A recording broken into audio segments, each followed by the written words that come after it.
For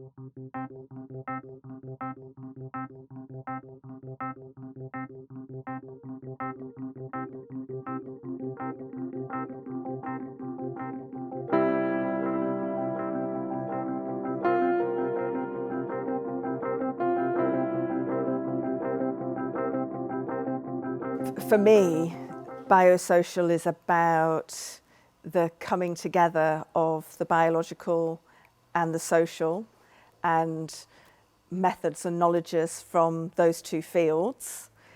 And the compaction of the word is about asserting the absolute entanglement of the biological and the social, so that they really are together.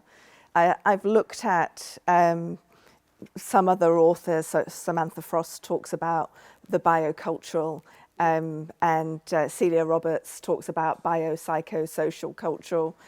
They all have merit. I like biosocial because it might be less precise, but it's more manageable. It carries further. You can talk to a politician about a biosocial analysis, but if you start saying biopsychosocial cultural, you've lost them before you get to the explanation. In terms of why it's important for education, I mean, lots of reasons. I think one is that we suffer in education from a really long-standing mind-body split, that the child is a docile bearer of a mind and the mind is there to be educated. And children and educators and parents, we all know that the body is constantly there bubbling away in the process of learning, and it's either demanded that we push the body and its affectivities down, or it's just ignored. And there have been lots of efforts in social theory and feminist work and so on that's tried to access that and to speak to it.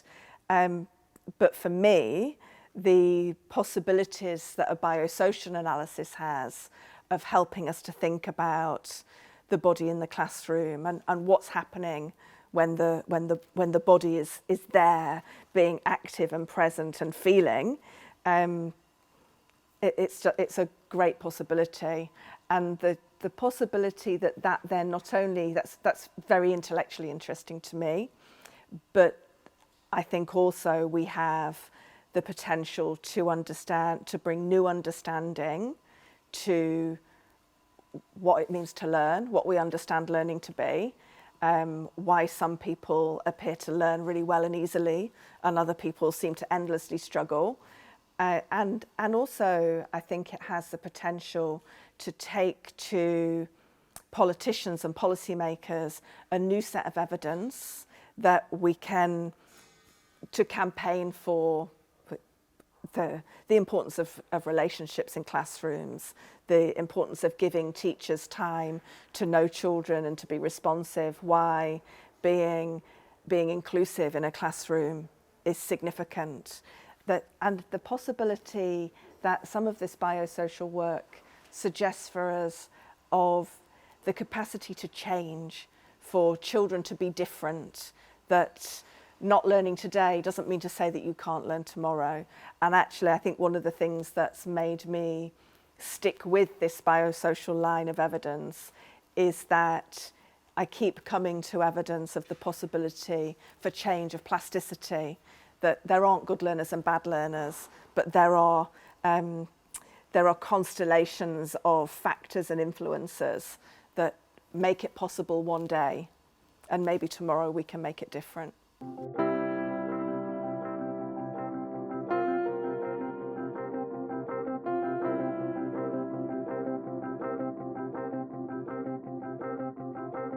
There is an intellectual and scholarly question about how does a biosocial approach enable us to understand learning better? And in that sense, that question is a more neutral question. But my desire to understand learning better is really to understand who's locked out of learning, who's locked out of success in school, and how and why does that happen? And I think that we often see approaches that look at the child and what's wrong with the child, the deficits in the child or the deficits in the child's community, and a biosocial understanding that's nested in school can also help us to understand how does the education system, its curricula, its routines and practices, the relationship with the teacher, how do those things act to lock children out of learning?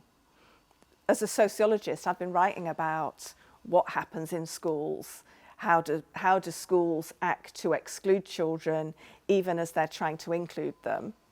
And so this adds another line of evidence, another line of analysis, and maybe another line of evidence that policymakers will be drawn to, will be convinced by.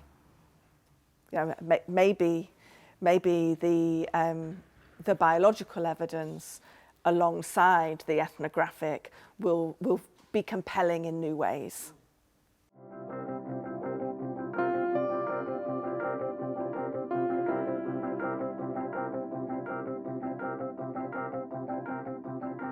I had a British Academy fellowship, mid-career fellowship, to develop this work, and the first part of that was lots of reading, of course, and I realised I couldn't do a degree in all of those fields and be up to doctoral standard or postdoctoral standard. And it was very quickly apparent I needed real collaborators. And so the start of this work has been making friends in other fields. And it's been really fun. I've had emails not responded to, but I've also had, you know, really interesting conversations with people who there was one professor at Birmingham that I had coffee with. He did work on learning. As we sat down to talk, it turned out that his work actually was on fruit flies and the control of their proboscis. It's epigenetic work on the proboscis of a fruit fly. And we had a lovely coffee, but we ended up kind of clear that there wasn't really a collaboration in that for us. It's like, you know, come back if you think of what we're going to do about that. But with other people, of course, there's much more possibility for collaboration. So one of the people I've worked with the most is Martin Lindley, who does work on omega-3 fish oils and work on volatile organic compounds. And of course, what lots of that's been about is talking about the method, what it measures, how you do it. Could you do that in a classroom? Like I don't even know, is this invasive or non-invasive at the beginning of a conversation? And then with neuroscientists, it's been fascinating because different neuroscientists have different orientations to my questions. So one of the people that I've worked with is Kim Shapiro. He's very well known for, he identified attentional blip. That's what he's like a famous professor for. And I talked to him about the questions that I wanted to ask about how the brain learns. And his first response was, Deborah, these are really interesting questions, but I'm about 100 years away from being able to help you answer this. And, and he laughed and said, well, maybe it's 50 years, but the extent to which in education, our desire to understand how the brain learns, and then the specialist expert knowledge, and how limited and how laboratory constrained that knowledge is, has been really fascinating. And I think it's one of the reasons why I've been very concerned to bridge across from the basic science in neuroscience around learning and cognition and memory and the education policy. Education policy is moving much more quickly than the experts in neuroscience would say that their translation is moving. And so there are some real interesting and I think really important questions about where is translation up to, and at what point should we be changing what we do in schools? So policymakers in the UK and in Australia are asking teachers to change what they do in their classrooms based on some areas of cognitive science. And some of my collaborators would say, no, we're not there yet. And some, actually, and some of the evidence says we're not there yet. So the questions about what would translational studies that were compelling look like, we're still developing. So we developed a study which wasn't funded. We put it to the European Union. There's a piece of work on synchrony in learning. So there's some interesting evidence about the way that oscillations in the brain synchronize in a community of learners in a classroom. It has been applied in classrooms, but in classrooms that are very constrained, that don't really look like a real school classroom. And we also know from the volatile organic compound work that there's a synchronization of the VOCs and exhale breath when people are having a shared experience. And so what does that then tell us about what a conducive learning environment might look like? So we asked the European Research Council for €3 million to enact that study, and they said, this is really interesting, but no. So that's where we're at. In some of this, we're at the stage of developing research protocols and looking for the sort of levels of funding that would allow you to do this sort of multidisciplinary work and do it really well, and do it in a way that is appropriate for children and for their parents and for schools that you want to involve. So we're working through some of what this looks like as a research and professional development practice.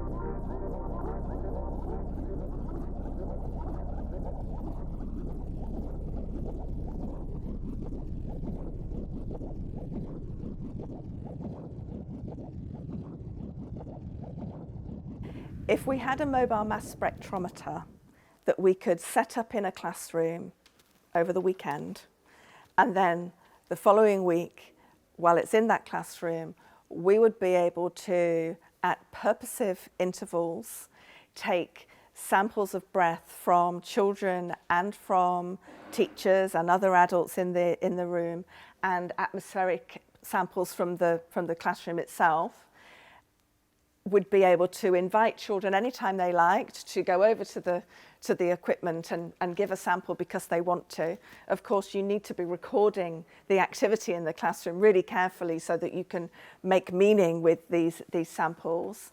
But the mobile mass spectrometer allows you to go directly from the giving of the sample to the processing of the sample and its initial analysis in the same moment, or in the same moments.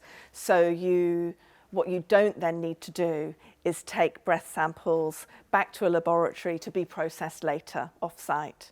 So, and that's why mobile mass spectrometers are really expensive. But it would enable us in real time to be collecting that data in a kind of very simple way and make that part of the classroom. Now I would want the next week to take the mass spectrometer to a different classroom so that we could understand the variability, not just amongst children in one setting, but across settings. So I might want to go to the classroom next door and then the next week to the school down the road.